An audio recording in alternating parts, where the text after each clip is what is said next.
Hey everyone, welcome to Being Well. I'm Forrest Hanson. If you're new to the podcast, thanks for listening today. And if you've listened before, welcome back. In our productivity obsessed, always on, hustle focused culture, it's really easy for constant busyness to become a badge of honor. And hey, look, we all have things we want to accomplish in our lives. And sometimes that means putting in the effort and burning the midnight oil. I have definitely had plenty of long days and late nights creating this podcast, but it's been fulfilling work and very meaningful to me. But sometimes that efforting transforms from the intense but reasonable pursuit of our goals into workaholism, a compulsive and even addictive drive to work. Today, we'll learn what workaholism is really, the psychological functions it serves, and how it relates to other forms of addictive behavior. Then we'll learn the general structure for how to approach changing behaviors like workaholism. I'm really looking forward to that. And finally, we'll cover some specific interventions that can help us out. To help me do that, I'm joined today, as usual, by Dr. Rick Hanson. Rick is a clinical psychologist, a best-selling author, and he's my dad. So, Dad, how are you doing today? I'm really good, Forrest. And as a bit of a personal confession, in the context of something like 300 plus podcast episodes at this point, this is the first one that has given me pause in terms of looking internally at, really, I maybe it's the absolutely second love one, this for but you. definitely this one. And so we'll be exploring what workaholism is, isn't, and so forth. But I just want to say I have some skin in this game, in this topic. Look, this was not intended as an intervention. To be clear, I'm not subtweeting you with this particular podcast episode. Wait, what are those family members and friends doing right outside my door? We've all gathered to support you here, Dad. We've all gathered to support you. Oh no. Oh man. This is not a criticism. It's just an opportunity for growth. But all jokes aside, I think that maybe in your story, there's actually something that we can cue on for the first thing that we wanted to talk about a little bit, which is differentiating problematic forms of workaholism from all of the other stuff, the desire to pursue our goals in a meaningful way, to achieve big things out in the world. Like, you've achieved a lot in your life, objectively. Yeah. And in order to do that, you've done a lot of work, and you've worked hard, my guy. You're 70 years old and you're still grinding away. And it's an incredibly impressive work ethic. And maybe you're right. Maybe there's a point where it tips from being an incredibly impressive work ethic to being some other kind of thing. Yeah. And it's that some other kind of thing that we want to explore today. That's great.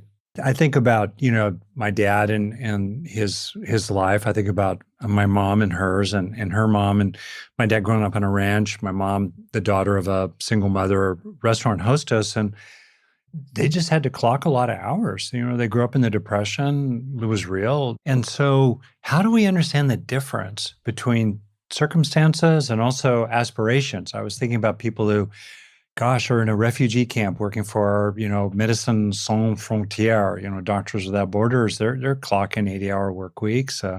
And other kinds of things. So what are the differences for us? Yeah, and I want to give a quick shout out here to one researcher in particular, and I hope I'm pronouncing this correctly. I think it's Cecily Andresen. And she has done a lot of work related to workaholism. So there you go. Insert joke here. And there are two pieces of research in particular. The first one is Workaholism, an overview and current status of the research, that was published in 2014. And then the second one is the relationships between workaholism and symptoms of psychiatric disorders, a large-scale cross-sectional study, and that was published in 2016. So there's going to be a fair amount of information from those two pieces that I am on loan with for this particular episode. So I just wanted to give some credit where credit was due here. But from the first of those two articles, there was a definition offered of workaholism, and it's the drive to work excessively and compulsively. And here's maybe another definition: being overly concerned about work, driven by an uncontrollable work motivation, and investing so much time and effort in work that it impairs other important life areas. And for me, what I really want to do here before we get started is differentiate that from what you're describing, Dad. Like, there's a difference between being a workaholic somebody particularly who's using work as a kind of coping mechanism, a way to solve their anxieties or avoid other kinds of painful experiences, or even just as like a socially validated form of addiction, essentially, versus somebody who is a single parent who's working two jobs who needs to bring home the bacon. Or frankly, a lot of the problems that stem from capitalism, where the reality is that if you're not working 50, 60, 70 hours a week, you could be on the chopping block at your high stakes tech employee or whatever your personal circumstances might be. Those people would not meet the qualification for being a workaholic because there are outside factors, outside influences that are forcing them to engage in this kind of a behavior. So does that seem like a fair place to start? That's a good place. I wonder also about people who love what they do. There's that dimension. And because they love what they do it, a lot. And whatever that is, they do it a lot. And then I also think about the dimension of service. People also in service contexts who, again, are clocking 60, 80 hours a week. And to me, those are important distinctions, I guess. I think also there can be an issue in work-life balance in which one person, let's say, is working a ton and their big job, 80 hours a week, is like the elephant in the room. It just crowds everything to the margins in terms of family life. And it's not that they're working compulsively as a way to avoid certain experiences. We're going to get into that, I'm sure, pretty soon. So it's not the compulsiveness of it, but on the other hand, it really is out of balance. It really is out of balance. Yeah. And then there've got to be some choices about what are your actual priorities, especially as you're locating this so wisely in the social, political, cultural context in which working 80 hours a week, it can be a passion for somebody. But on the other hand, other aspects of your life that don't have such immediate, obvious rewards as making money or getting promoted or feeling part of a team in which everybody's working that hard, like coming home and having dinner with your kids. Yet over the long haul, those other really important parts of your life get crowded to the margins. And a person has to kind of wisely listen to the beat of those softer drummers, if you will, to bring their life more into some kind of long-term sanity and harmony. A separate but related issue that you're pointing to here, Dad, is burnout. Yeah. And I had a conversation a while back with Laura van der Noot Lipsky, to give a shout out. She wrote The Age of Overwhelm, which is a great book on burnout and particularly caregiver fatigue. And there are people who, to use the examples that you've given already, like are working in a hospital or something like that, they find their work very meaningful. They're highly engaged with it. They really care. It's a setting where you can't really not work a lot in order to fulfill the obligations of the job. And still, it is not sustainable for them to engage in that kind of a job, high stress, weird hours for 80 hours a week for the rest of their life. They have to find some other kind of a balance. And that's also somebody that I wouldn't necessarily put under the workaholic label. So how would we describe workaholism then if we've said all these things that it isn't? And I think that it gets to that coping strategy bit that you were saying a second ago, Dad. So what's a coping strategy? It's a behavior that we perform in response to stress, typically one that helps us avoid other kinds of painful experiences. Is that, again, fair, Dad? Excellent definition, textbook. Avoidance, yep. And so there are different kinds of things we might be trying to avoid. To give a couple of examples here, using work as an escape from emotional stressors of different kinds, like it might separate you from other aspects of your life that you find particularly unpleasant right now. And this could be a problematic relationship. It could be thoughts and feelings that you find difficult, or other issues that you don't know how to address, but you really do know how to put in the time at work. Building on what you said, closeness in general. I mean, work is instrumental. Typically, you're a hammer and you're trying to deal with nails to make things, et cetera, broadly. And that's really different from the vulnerability, the openness, the unpredictability, the less controllability in intimate relationships or just friendships, even deep relationships. So I think that's one of the big things that I think work can be used to avoid. Another one is as a way to kind of preempt criticism. Mm, I know for myself, I have a lot of rejection sensitivity. I really want people to like the work that I yeah. do. And one way to preempt that fear that they won't like it is by really excessively grinding away on the project that I'm doing. Another form this could take maybe for people are fears of uncertainty and feeling like they can control all aspects of a given project or maybe of their work life in general could be a way to deal with some of those fears. Have you thought much about your own inner audience? The anticipated, imagined, internalized audience and its reaction. So I think a lot of what we do is affective forecasting in the sense that we Mhm. imagine going down one road or another road and how would the audience react? That kind of vague, not not entirely faceless. Some of the faces there are your music teacher when you were a kid, or the priest, or your grandparents, or something. They're in the crowd there, looking at you with their arms crossed, right? And I think one of the motivations for workaholism is a kind of propitiation of the angry gods.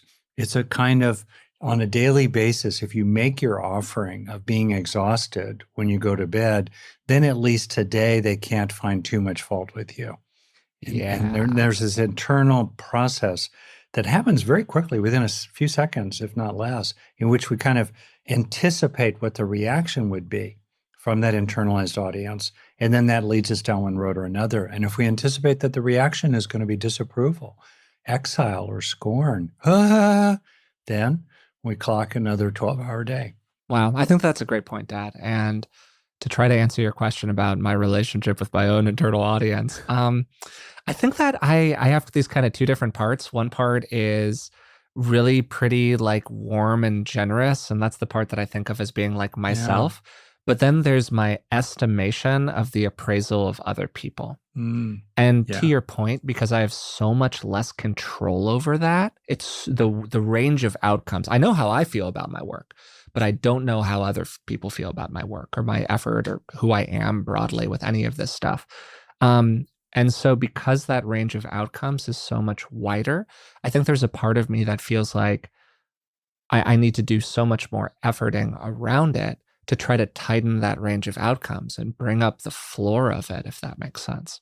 I want to follow up on that. I just was thinking that Yeah. in reality, unless someone is living in a very tight, quite oppressive culture, like a family system, let's say, uh, and some cultures are more like that. They can be incredibly nurturing because they're so tightly woven together, but they can also be very critical and controlling.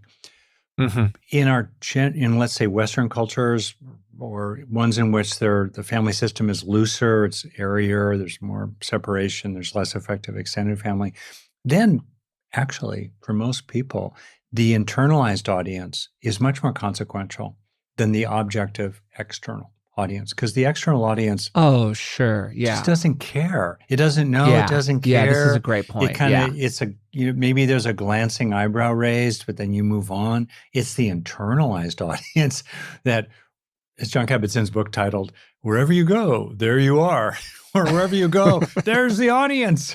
It's that internal audience. Totally. And I think it can actually be a really helpful practice. And this, hey, we're kind of skipping to the end here a little bit, but just like a general practice that's really helpful is to compare your concerns with what people's responses could be or what people's responses might be to what they actually end up Yeah. being over and over again, because we so overestimate, to your point, how strong people's reactions are going to be to our work, in part because everyone's kind of obsessed with their own internal narrative and their Yeah, own yeah. internal audience in ways that are totally normal, like not narcissistic. We're just in our own worlds, and people tend to care a lot less than we think they will.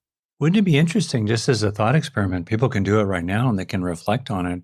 If you could flip a switch or take, I forget, red or blue, something, take the green pill. There we go. Take the red pill. I don't know which I one it know is. that's kind Okay. of gotten politicized, but we're just going to go the green pill here. Yeah. Okay, on brand. Anyway, and just deactivate the internal audience. If you could deactivate your internal audience and then move through your day without reference to it, you'd be appropriately aware of and, you know, anticipating and navigating externalized audiences, real people, okay, and their responses to you. But to do, but if you were to do it in a way that was utterly free of any reference to the internalized audience, how would that What change would your that be day? like? Yeah, what would Oh that my be God, like? what a great question. I Yeah. love that question. I think that's a fantastic question, Dad. And those little like interrupt questions. I had one with a friend recently where I asked something like, if you could wake up tomorrow and just be able to do one thing, like inside your own mind, what would that one thing be? If you could choose one thing that you just get to wake up and have access to that, like what would it be for you? And it can be really helpful to just like ask those little reflective, like if this one thing changed, how would all of these other things change for you questions? Those can be really powerful. Completely. I'm just kind of curious, the one thing, is it that you could have a set of experiences, kind of like in virtual reality, or if there was a psychological factor that was different, or what? Yeah, I mean a more like psychological factor because, Okay. I am who I am. So that's what I tend to focus on. And also, we have a little bit more control over that. We don't have perfect control over it, but we have a little bit more influence over what's going on inside of the coconut, as you like to say, than what's going on in our external world. And this is somebody whose external world is pretty constrained. Yeah, Um, and we were having a conversation about their life, and I that's a was great just trying to be question. kind of generally supportive. So yeah, I was more focused on that internal aspect. I mean, where my highly active imagination went in a split second was, oh, I was inhabiting the world of one of Ian Banks's culture novels, where Oh my my buddy God. was a hypersentient, 100-kilometer long spaceship, and Uh-huh. I Yeah, was yeah, working yeah. for special circumstances with my drone buddy, and Oh we were my going to go God. help some less advanced civilization on a secret mission. Yeah. Wow.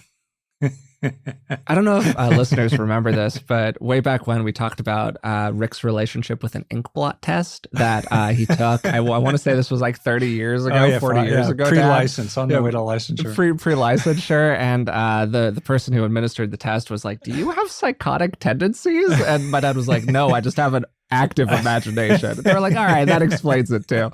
Anyways, that might be a perfect example of it that I remember. I do want to loop back Oh to yeah, the topic. workaholism here. Yeah, okay, we've wandered a little far afield in this one. I like it though. I'm really happy with this. So we were just talking about various ways that workaholism could show up as a Yeah, kind of anxious avoidant coping mechanism. yeah, One other one that I want to talk about here before we move on is essentially our own desires for both competence on the one hand and approval seeking on the other. Because we've talked yeah, about it so far as a way to avoid criticism or a way to avoid pain. But what about it as a way for us to, inside of our own, mind, like achieve a measure of worth, our own desire to like fill up that cup of our self-worth, and we're just pursuing it in an extremely externally referenced way, where the only way that we can find to fill it is by being successful out in the world.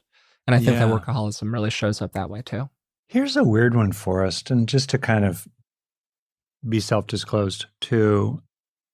So, as I've shared on the pod, and growing up, I was young, going through school, that sort of native, natural shyness and anxiety, et cetera, and maybe some other things led me to feeling very much like an outsider. And I became quite withdrawn. And I even withdrew from ordinary opportunities from other kids to kind of join the group or be part of something, because I was like so nervous that I would just screw up, and I just backed away from it, gave me the willies. Okay. Now, over, 50-year process, some of what I have sought is inclusion at the head table with the cool kids, in some Mm-hmm. ways proportionate to whatever my natural abilities are. So there's been some virtuous aspect of it. But definitely part of that has been, I think of the two ponies of motives running side by side, the noble pony and the naughty pony, or the neurotic pony. And if they're going down the same road, it's a road worth going down, but it's useful to Mm. differentiate what your motives are. And definitely some of my motivations were like neurotic seeking of narcissistic supplies and so forth. Nothing to be ashamed of, just ordinary, normal human psychology, but still not the wisest motivation of all. Okay, so what's interesting is to wonder about the situation in which a person is pursuing problematic goals in a way that's reasonable given the goal. It's reasonable to work 60 to 80 hours a week for some years, maybe, to kind of generate the output, to generate the accomplishments that would help you to kind of worm your way to the head table, particularly when you're starting kind of off to the side. So the point I'm making is, I think often for people, the amount of work they're doing is a reasonable strategy in pursuit of, I'll say, an unreasonable goal. What do you think about that? Well, I think it makes total sense. And maybe a layer to this that I actually attached to. So to disclose, I actually thought you were going to go in a different direction with this. And I always find it interesting when we kind of anticipate what the person's about to say and we're just wrong. And because it suggests that there's sort of like a branching paths moment in how to look at an issue, right? And so where I thought you were going to go with this, Dad, is that you were an extremely intelligent and very successful in school kid. Yeah. And your home arena was a little complex, maybe lacking certain forms of nurturance that we've talked about in the podcast in the past, even though, as you've also said, your parents were fundamentally good-hearted, good people. Yeah. But there were emotional supplies you were looking for, but you were really successful at school. And I would imagine got a certain amount of praise for being a smart, head on straight, going to go to UCLA kind of at 16 years old or whatever it was kind of guy. And so if that's the arena where you're getting what I was describing earlier, those ways to see yourself as a worthy person and as somebody who receives praise in this kind of a way, wow, that becomes the strategy, right? I mean, that was very much true for myself. And so I also oriented in that kind of a way where I really filled myself up by being a smart, achievement-oriented person. And so I'm just saying this as, hey, maybe you developed some of those behaviors in part because that's how you received praise. And so it became a very sensible strategy, to your point, to pursue this goal of achieving this kind of praise or achieving this kind of filling yourself up around your effectiveness in the world or whatever felt good to you. Do you think that's kind of fair? Or? That was interesting the way you went. Again, it was a different direction. Yeah. Yeah. I think there's also a question about what are the vehicles that we know? Yeah. This might be a better way to talk about it, actually. I like this. Yeah. And just playing with it a little bit, what if you have a person who, let's say hypothetically, is very talented at emotional intelligence and social intelligence? They're just naturally, as Laurel described someone, as a social savant, someone who's just really, really, really good at relationships. Okay. And because you're good at it, you like it and the world rewards you for that. So then you become that person who in your social system is spending 60 to 80 hours a week repairing, mending, nurturing, getting involved with relationships. Would we call that person a workaholic? No. They're clocking 60 hours a week plus on their chosen mode of task accomplishment, if you will, social task broadly. We wouldn't really think of them that way, but that is the gift that they have. We wouldn't. I think maybe part of it has to do with our relationship to what we're really good at. And the thing that I am raising, my bottom line, is something I've reflected on a lot that does go to your observation of my history, in which we get captured by our talents. The world rewards them, they become familiar, and then we just kind of get sucked into that groove. That becomes the strange attractor in the complex system of our futures, our possible futures, that just keeps drawing us. Right? Now, is that workaholism?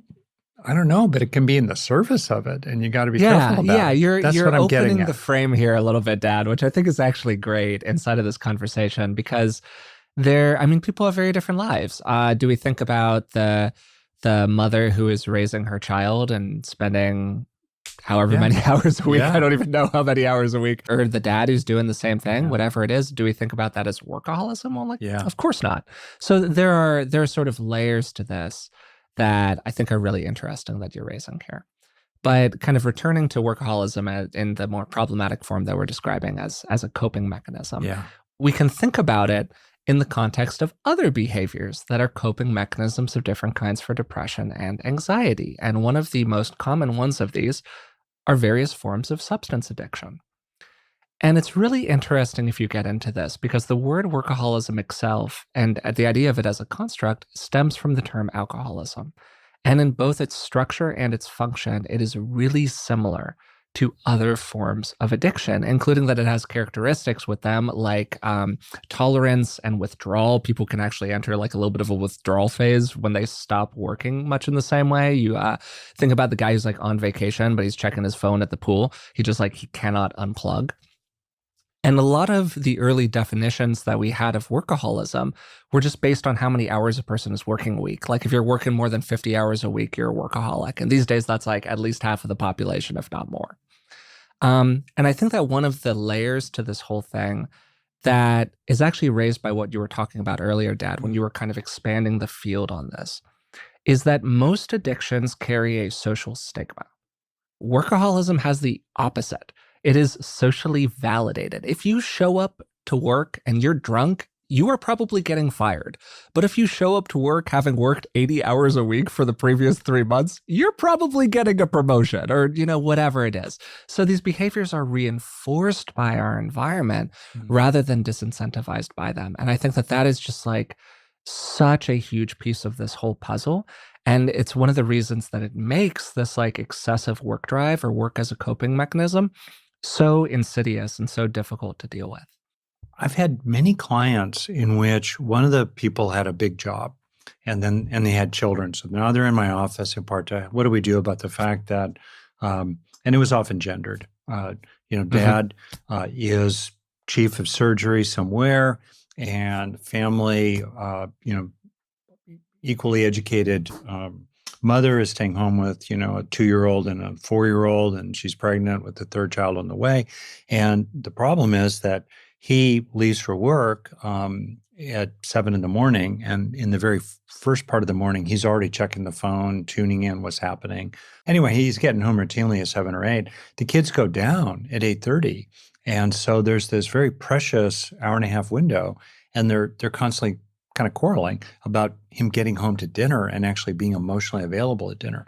And interestingly, if the truth is that if he were to get home at, say, 6 o'clock rather than 7, it would reduce his work week by 10%, if that, but it would double roughly his time with his kids. It's a highly leveraged change. So we would see that.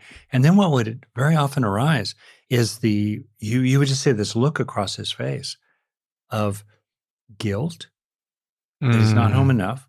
Second, desire to be home.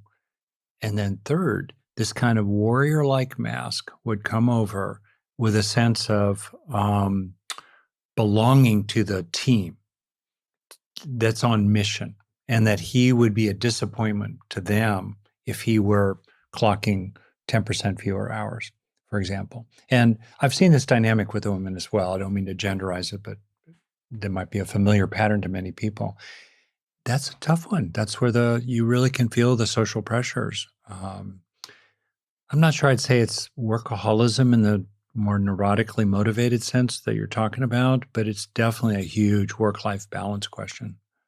Because you just said a couple of demographic features where you talked about, the older dad coming home from the long office job and returning to his spouse, the woman who is rearing the children, that kind of like very typical white picket fence thing. I actually do want to take a second here to talk about who's actually prone to these issues, because we can have a hard time identifying issues inside of ourselves that sometimes other people can see more clearly externally, but also just like it's good to have a bit of a pointer to see if you might be in a demographic of people who's more vulnerable to this issue. And the reason that I want to flag this is because we do have an image often in our heads. Sometimes it's taken from watching a little too much Mad Men or whatever else, of the kind of person who is a workaholic. That person is typically an older white man working in a high leverage position, But the truth is that there was a really wonderful study done on this, and it was the second one that I quoted in the introduction, the relationships between workaholism and symptoms of psychiatric disorders. And what it found, to quote, individuals that were younger, female, not in a relationship, managers, self-employed, and met clinical cutoffs for ADHD, OCD, anxiety, and depression were more often categorized as workaholics. In general, what that means is that age is inversely correlated. The younger you are, the more likely you are to be a workaholic. That's wild. And also, interestingly, gender, more women met the qualification for workaholism than men. And you can think about these various social forces that might be pushing that. That's great. The need to overperform in the workplace, whatever might be going on. ADHD in particular was a huge flag for workaholism, because think about the things I was talking about earlier about that rejection sensitivity. That's a major feature of ADHD. Some people have a hyper-focused subtype of ADHD that allows them to really lock onto something for an extended period of time. Like it's a really short jump from that to these kind of excessively grinding tendencies. And from there, it becomes a reinforcing behavior for all of the reasons that we've already talked about. So I thought that was just really fascinating. Did anybody in your world come to mind? Yes. Ooh. Yes, absolutely. I know I'm going to remove names here to protect the innocent, but for maybe not so innocent in this case. But yeah, absolutely, absolutely. And I think that because we have this image, if we don't fit the classic demographic qualifiers that we think are workaholism prone, it's really easy to just not put ourselves in that bucket. And that model that we have just does not actually reflect reality at this point in 2023 or whenever the study was done, 2016, I think it was. How would you describe some examples that come to you? Make it concrete. I think that could help. Yeah. I would say that the demographics that I mentioned a second ago are a pretty good marker. A substantial subset of my friend group at this point is queer. And so I don't know if it's a coincidence that a solid half of them, I would say, meet the qualifications for workaholism. But for whatever reason, that's a piece of the puzzle. So I don't know if there's a marginalized dimension to this whole thing, or maybe if you feel like you have to, again, kind of overperform in the workplace because your demographics aren't trad in terms of who's let into that space. Yeah. That could be a total piece of the puzzle. I would say that 80% of the people, if I'm thinking of 4 or 5 people off the top of my head, 80% of them would be women. I think I have one male friend that probably hits the qualification, but I think I got 3 or 4 female friends. Just again, it's a small sample size, back of a napkin. But yeah, that's what comes to mind for me. Do they enjoy what they do? That's a whole dimension, the enjoyment factor, satisfaction, fulfillment, enjoyment. Cool. Wow, what a great question. I think there's a feeling of obligation, often driven by economic realities, particularly for younger people these days. All of the people are my age or younger that I'm thinking of. They're sort of mid-30s or younger. And there's just so much competition in the workplace right now. And looking for a job in general is just incredibly hard. It's very competitive. It's very fraught. And so there's a real pressure to maintain performance and to not get fired. And so I think that those are the primary drivers rather than a real love of what they're doing. I think maybe half of them would say, oh yeah, I like what I do. And the other half would say, well, it pays the bills.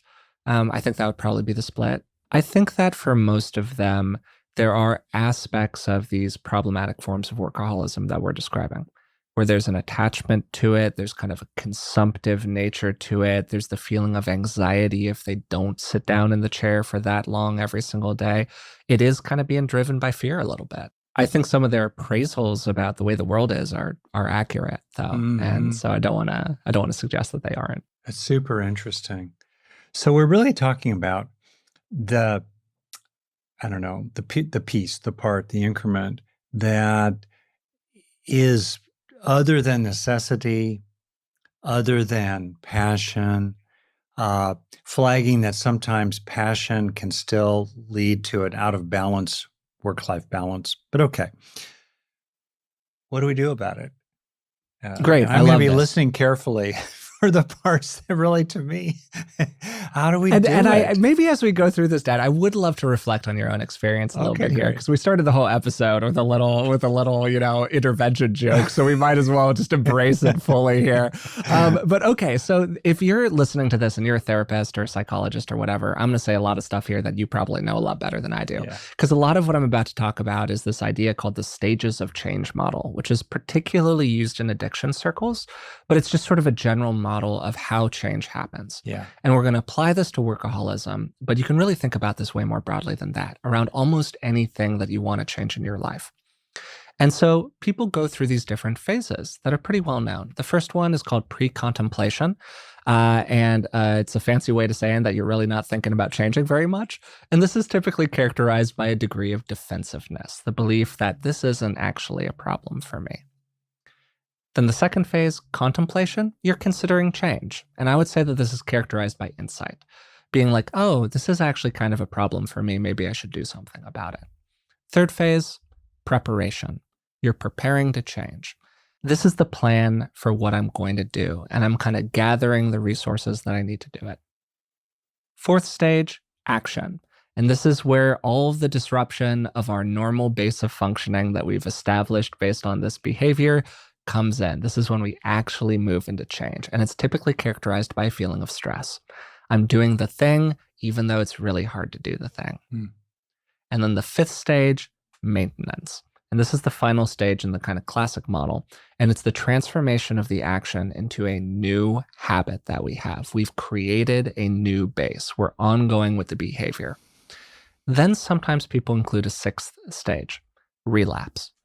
When we inevitably fall off the wagon, we want to do this new thing, but we just can't stick with it. We have the moment where the computer calls to us for a solid 9-hour stretch, and we're just kind of getting that relationship with it over again. And this is a really critical moment for people where they either recommit to the way that they want to be, or they just fall into disenchantment with the whole thing, and they have to begin the cycle all over again. And I think it's great for people to locate themselves in it and to where I love this. I think the hinge is basically in the preparation phase, where do you really believe it? Do you really let it land? And, extreme versions of that are when people hit bottom with, drug and alcohol abuse and so forth. They just get it. They're just never, ever, ever going to go there again. And something really changes for them. Much less dramatic forms of that, though, are really central, where it just lands deep inside. Yeah, I'm going to make a shift. And you start moving into it. And I think about the word conviction, where you become convinced, you're victorious in a sense. You're with the victory of the change. And there can be something incredibly beautiful when you just look over your shoulder and you see that fork in the road. You used a phrase a little earlier, something about choice points. You look over your shoulder and you go, I'm walking a different road. I'm walking a different road. To ask you a big question here, Dad, if you don't mind, this isn't on our sheet. What do you think helps people do that? What do you think gets them to that moment in the preparation phase where they go from kind of dirtling around it and they're like, oh yeah, I know this is a thing. Oh yeah, I've got the insight. Oh, here are the things I'm sort of preparing to do it, but I'm kind of half-assing it. I'm not taking it fully seriously, to having that moment where just like the lights go on.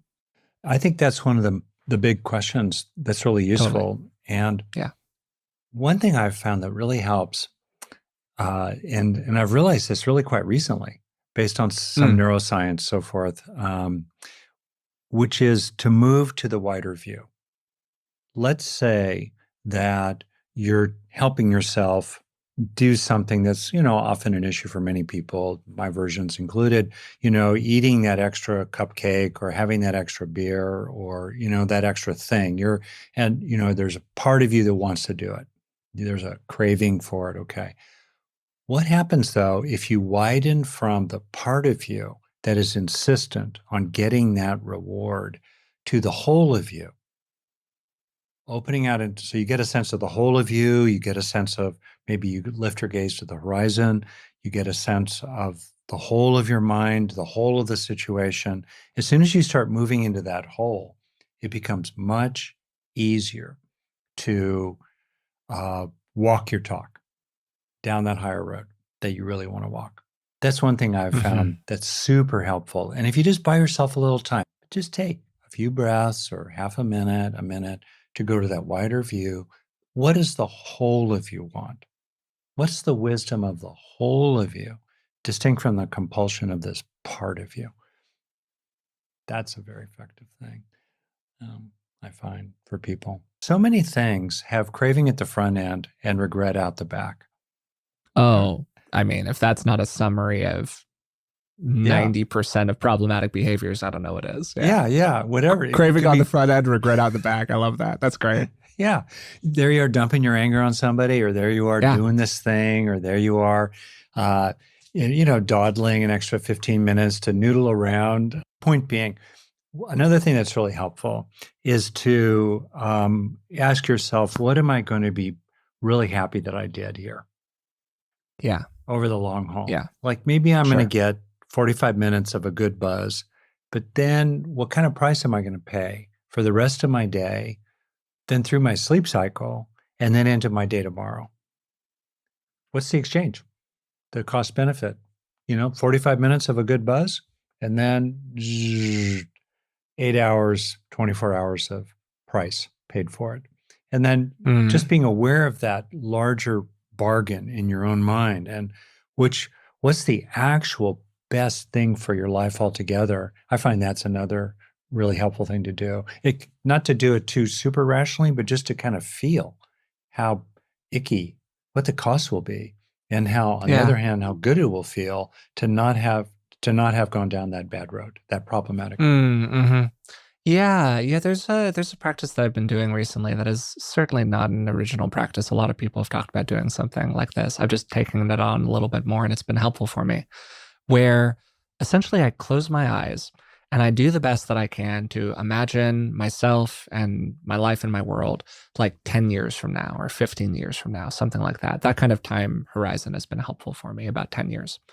And to really imagine this, and less like in a kind of very cognitive way and more in kind of a trying to just embody the person sort of way, almost on more of an emotional level. And to really sit in that.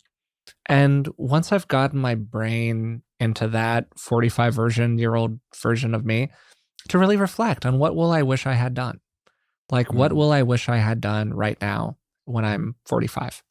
What will I wish I had done for my life? That's very cool. Yeah. What will I wish I had said to a friend? What will I wish I had done today in terms of my effort? All of just over and over again. And to really try to like embody that 45-year-old version of me. Or if you're doing this, the 85-year-old version of you or whatever else. And then you have this really cool thing where you can open your eyes and suddenly you're 35 again, or suddenly you're 70 again, or suddenly you're however old you are now again. And you have an opportunity to do it over in this weird kind of way. That's great. And that's just been super useful for me. So maybe that's kind of a version of what you're talking about here, Dad. Well, the view from the porch, that's great. Yeah. I'm so glad we're talking about this. And I want to drop in two other really useful things around this preparation phase in which Please, it's conviction and action. The first of the two, obviously, is social support. That's really huge. Totally. Social support, whether it's, a buddy to go walking with in the morning so you get some exercise, or someone that you're checking in with on a daily basis. Like, hey, did you do the X today, or did you avoid the Y today? That's really helpful. And other versions of that, including professional support. Okay, social support. The other one I totally want to add, it goes to something you've talked a lot about, which is identity. Your global love this. identity. Who do you conceive yourself as? Who do you feel yourself to be? And if you kind of literally, people could do it physically.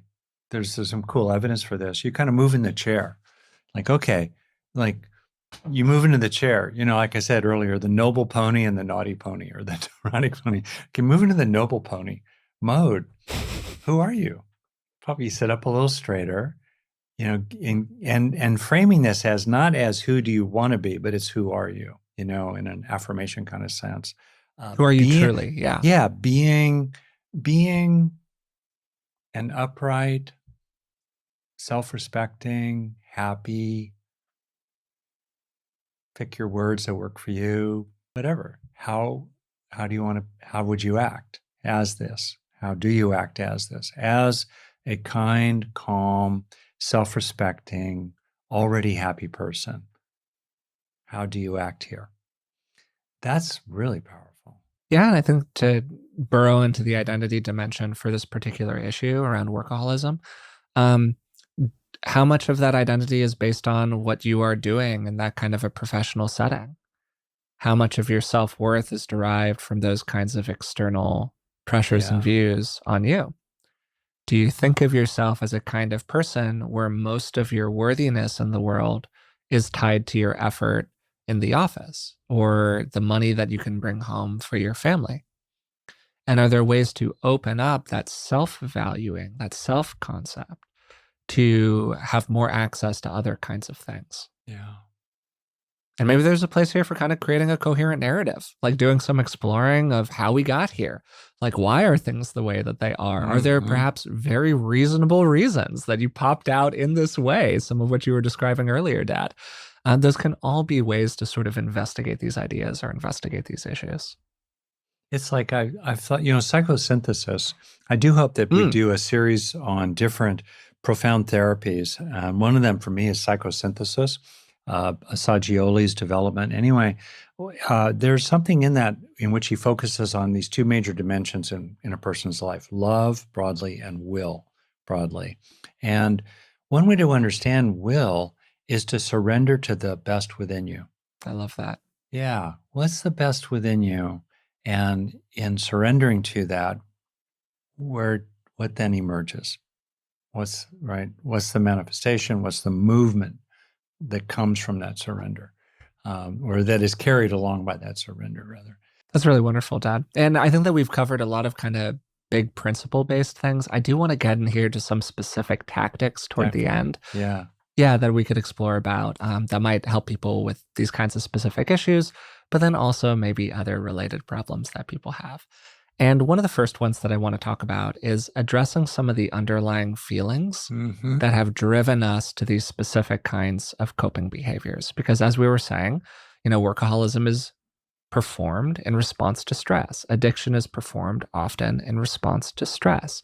So, what are those stressors and what can we do about them? Like, if you're a person who feels a lot of anxiety about your personal life, and there's this turning toward the work arena in order to deal with those feelings, well, addressing some of those underlying feelings and issues and unpacking them can help us kind of get to the root of the problem. And along with that, mindfulness, awareness, self-awareness, so that you can in real time start observing these different motivations that tug you in different directions. And I do find that it could well be that when the dust settles, the noble pony leads you to clock 10 hours a day building your business, but you're doing it Totally. for its reasons, not because the neurotic pony is lashing you with a psychological whip to appease the internal audience day after day.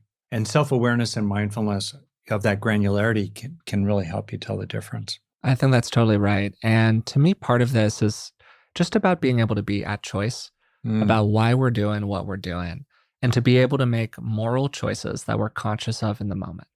So we're making the moral choice and we are free to make it, whatever that means to you. As you were talking about, and as we've talked about throughout this conversation, Dad, there are a lot of reasons that a person might work very hard Yeah. in their life. And many of those reasons are very moral and very upstanding and very wonderful.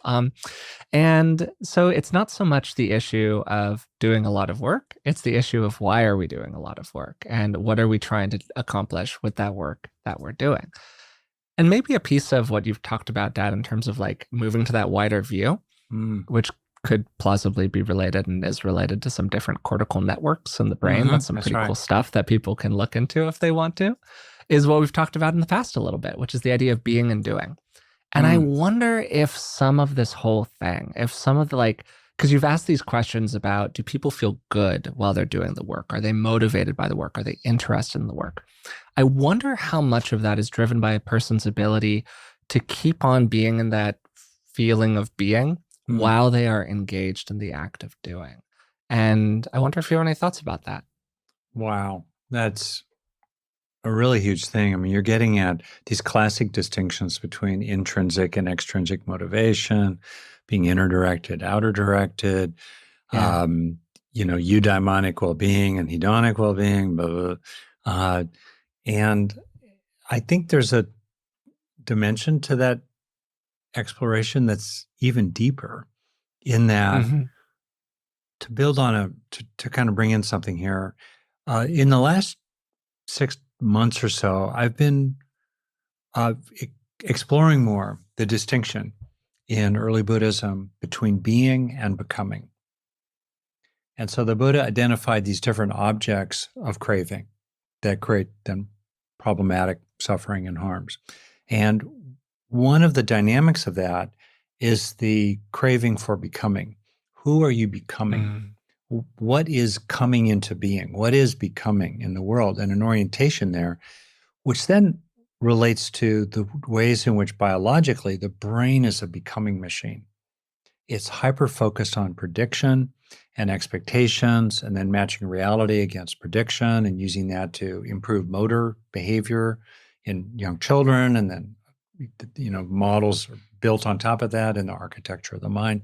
And you can just watch yourself. How hard is it, even if you're quietly meditating and you don't have to do anything, to keep disengaging from the planning, expecting, anticipating movies that keep getting generated, in the theater of the mind.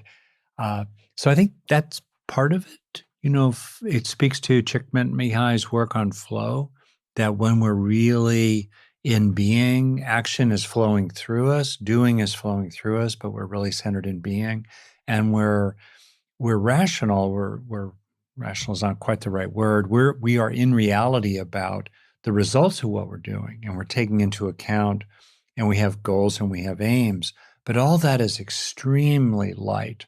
And what most of what's happening is a resting in the present moment of being. And that's kind of an aspiration, right? But I think that is a way out of a lot of workaholism. And if you, when you're in touch with that, as people can be fairly quickly if they focus on it, there's such a sense of well-being. You're kind of frictionless. And, time is moving through you, you're moving through time, but without friction. That's how it feels. And then and without contraction. So it's expansion and frictionless and content. And so then by contrast, when you start getting into the mode of workaholism, which has a quality of contraction and pressure and self-referentiality and all the rest of that, ew. It's really noticeable. Just totally. You're sitting there with your bare feet in the warm sand and then putting on a pair of shoes that are 3 sizes too small. Ooh, instantly the contrast draws you much more into being. Great exploration there, Dad, of a lot of different stuff that I certainly find really interesting. And I do think relates very directly to this particular kind of issue, which is so tied to the doing mode of the brain. Yeah. And that kind of contracted, self-referential, hyper-focused mode that we can drop into so easily. And to maybe help people out a little bit, I do want to name a couple of just very practical interventions here that are a little bit less kind of like psychological and spacey in the way that we've been talking about so far, and a little bit more kind of focused and down to earth, which, hey, might appeal to some of the workaholics out there. Who knows? So the first one is track your time. Yeah. A lot of people have no idea how much time they're spending working. It just becomes this endless thing. It's just what they do. Tracking my time has been totally transformative for me since I started doing it about 5 years ago. And I tracked essentially every hour of my work life since then. It's been very helpful.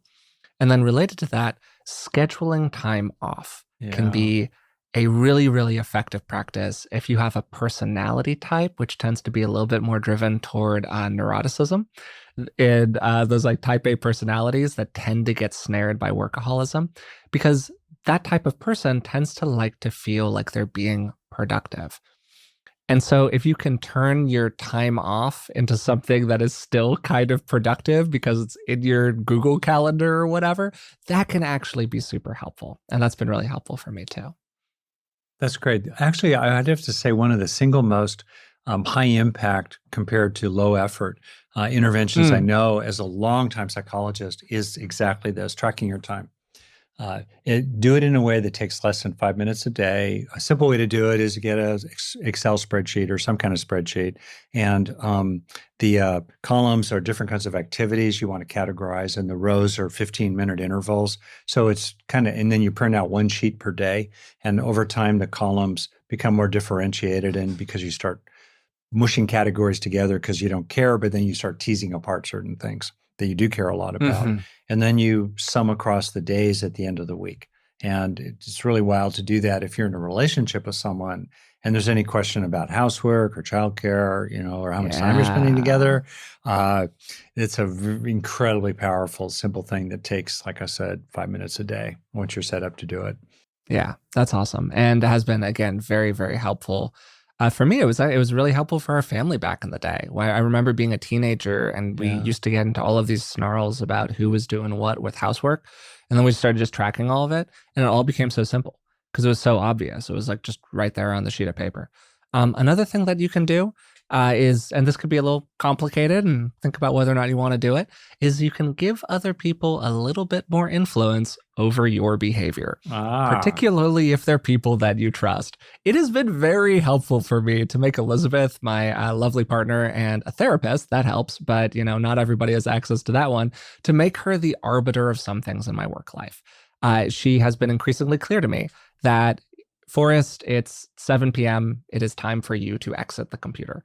It is time for you to not be setting up the next podcast episode. It is time for you to not be on Google Scholar. We have other things we need to go and do together. and so that's... At least you're not shooting heroin. Okay, come on, look on the bright side. Yeah, I mean, exactly, right? I'm not so bad. But anyways, the point is that, like, I just kind of give her that role and I cede that over to her. And I go, you know what? This is your arena, is being the decider of like when it's time to pull the plug and to take that person seriously. If there's somebody that you can trust, that can be really helpful. And then I think last, maybe just thinking about the scripts you're living, the stories you're telling yourself about how you have to be a good enough person.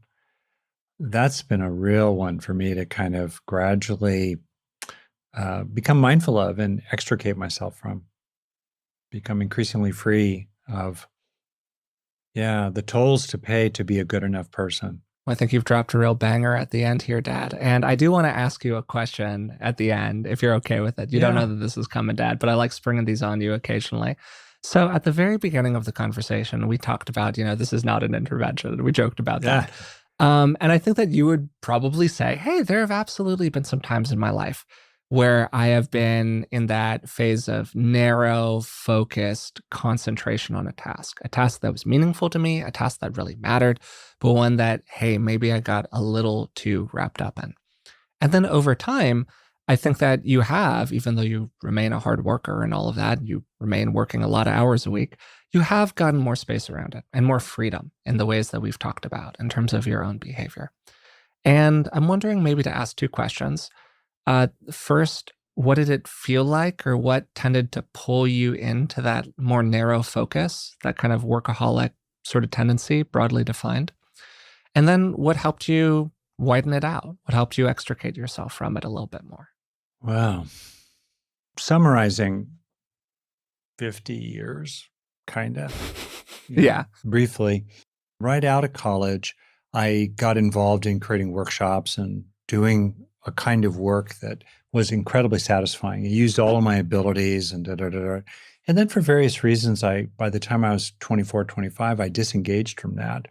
And it took me probably close to 30 years to get back into what felt like the main current of the river of using all of my capabilities in a way that was very full and actually productive. And people should not underestimate how hard it can be to get back into the main current of the river, if you will, of their own actualizations, of their what they care about and what their talents are and what they love doing. The intersection of those three, what you care about, what you're talented at, and what you love doing. It can take a while. And the truth is, when you're out of that main current and you're kind of spun into a backwater, as it were, even if it's a first world problem, definitely of a backwater, still, it can take a lot to swim against the tide and against the stream to get back into that main line. So there can be a reasonableness, let's say, to the amount of effort it takes to get back into the main line, to go back into graduate school in your 30s when you've got 2 kids. And So this is a thing for people to reflect on over the 50-year trajectory, let's say, of their work life altogether, Um, and so part of it for me was the effort it took to get back into the main current gradually paid off. And Mm. just clock that extra hour or two a day, working your way back into the current, it adds up over time. Second, as you do that, and as I did that, you can internalize the social supplies that maybe were missing and gradually feed the neurotic pony. So it gradually mellows out and becomes more noble. I hope I'm not offending anyone with my terminology here. I love all my ponies. They're all me. They're all part of me. And so that happens. So the sense of something missing, the deficiency motivation gradually falls away because you've actually fed it through taking in the good repeatedly. That's been really Mm. important. Um, and then I think the last thing has been just a real exploration of the intersection of passion and peace, in which you can Mm. be passionate about something while being completely peaceful on the inside about it. And how to do that together. Because usually when we're really passionate about stuff, that tends to push us much more into drivenness. And finding a way to be peaceful inside while also passionate toward things one cares about, including social good. And that's a great answer, Dad. And I appreciate you being personally revealed here at the end of this one. Mm. And just as a statement, I totally love this episode. I thought this was such a cool one. I thought I got something out of it personally. And just the opportunity to dig into this stuff with you was really cool, and I really loved it. So thanks for doing this with me today. Yeah, I hope this is good for you too, Forrest, because you don't seem at all like a workaholic. Oh, I don't think I am prone to these issues, just in my core nature. I just really don't think I am. But can I can I take some lessons from the broader things that we were talking about here? Absolutely. And that's what we were trying to do with this episode, is to make it both appropriate for somebody who specifically struggles with workaholism, but also to make it useful for people who could be dealing with almost anything out there. So thanks for listening today. I loved this episode with Rick that was focused on dealing with workaholism, and also more broadly, how we can think about dealing with any kind of systemic behavioral issue that we might have. We began the episode by explaining what workaholism is and how it's different from people who either have to work a lot based on broader systemic, social, economic forces, or people who just really love what they're doing and are very committed to it in these different kinds of ways. One definition of workaholism that I like is the drive to work excessively and compulsively. And it's that compulsive aspect of it that it has in common with other forms of addiction that really define workaholism to me. Workaholism is not the single parent who is working hard to make ends meet. It isn't the person working at the tech company where the expectation is that you're going to be there 80 hours a week or you're going to get fired.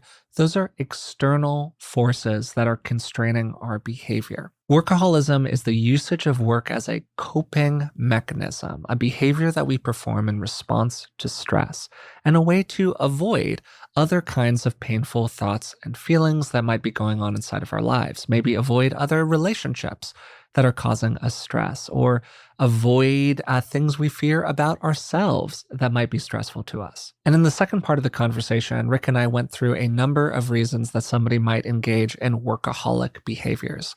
We talked about perfectionism. We talked about the construction of our unique self-concept and how that self-concept might be tied to performance in work environments. And Rick made a great point about the power that we have of the internalized audience, our fears and projections of how other people out there in the world might respond to us, and the ways in which we internalize this into ourselves and perform for that internal and often highly critical audience. But what might life be like if we could take a little bit of separation from it? If we could maybe wake up one day and just turn it off? How would we be different? How would we behave differently out in the world? And how would we treat ourselves differently inside of our own minds. We then talked for a little while about how workaholism is effectively a culturally validated form of addiction. And that's one of the reasons that it's so difficult to deal with. We have a broader culture that puts an enormous amount of demand on people, creates job insecurity, high workplace competition, often low compensation, poor work-life balance policies, all of this stuff that makes it very difficult to survive in the world if you are not grinding away. And then there's the general cultural glorification of overwork, things like sleeping at the office or the badge of honor of working 60 or more hours a week. And then layered on top of this, we have this entanglement of busyness with productivity. When the truth is that if we're more productive, we should be able to do more stuff in less time, hopefully freeing up more time for other kinds of activities, right? But there's this thing called Parkinson's law. Work expands to fill the time available for its completion. It doesn't matter how productive you get because there's always something else to do if you are given the time to do it. And so we've got these broader social forces that are a huge part of the workaholism puzzle. And there's a demographic aspect to this as well. It's very easy for us to pull a vision in our mind, maybe from, as I said during the episode, Mad Men or some other cultural reference, that the kind of person who is a workaholic is a older, typically white man who is working in a high-pressure, classic business situation. But the truth is that the research that we have suggests almost the opposite from that people who are self-employed are more likely to be workaholics, women are more likely to be workaholics than men, and younger people are more likely to have workaholic tendencies. And knowing these demographic features is actually a really important piece of this puzzle, because if we don't conceive of ourselves as the kind of person who could be prone to workaholism or be a workaholic, other workaholics don't look like me, that kind of thing, it's really easy for us to just miss that this could be a problem for us. We then went from there, that kind of foundational stuff about what workaholism is and where it comes from, into what we can do about it. And then I introduced this general model called the Stages of Change model, which is typically used for other forms of addictive behavior, but we can really open it up and flesh it out and think about it as a great model for changing any kind of behavior. And it, depending on who you ask, has either 5 or 6 stages associated with it. The first is pre-contemplation. This is when you're not really considering a change. Then contemplation, you're thinking about a change. And this is characterized by having some insight into your behavior or into who you are. Then third, preparation. You're preparing to change. Fourth, action. And this is where you disrupt whatever your current pattern is and you step into a new way of being, typically accompanied by some kind of plan. Then fifth, you have maintenance. And this is where you transform that action into a new habit. The behavior becomes your new baseline. And then often a sixth phase is named, and that's relapse, when we inevitably fall off the wagon. And that's a really important moment because some people become disenchanted and they say, you know what, I just can't solve this problem. There's nothing I can do. I tried, here we are, I fell off the wagon, I'm done. But some people are able to recommit to this new way of being and get up on the horse again. And that's why relapse was introduced as a stage in the model. People really wanted to normalize that cycle that people go through of having a new way of being that they want to be and then falling a little bit short of it. It's okay. This is normal. This is a thing that happens to people. We all go through that. The big question is whether we can recommit to this new way of being. And then we talked about particular interventions that might help somebody with workaholism. A couple that I want to flag here are, for starters, addressing the underlying feelings that are leading to those workaholic tendencies. If you're somebody who is using workaholism as a way to cope with your anxiety, maybe there are better coping mechanisms. Maybe there are things that you can do to relax that anxiety a little bit. And when we deal with that root issue, whatever's going on the surface might change. Second, cultivating some kind of a self-awareness or a mindfulness-based practice, because remember, the first step is always insight. So if we're able to get a better sense inside of ourselves of why we're feeling those feelings, why we're doing what we're doing, it really supports the ability to move into action. Then third, we talked about cultivating the view from the porch, the ability to look back on our lives from the stance of a future self. That's something that Ben Hardy talked about on the podcast that I did with him a while back.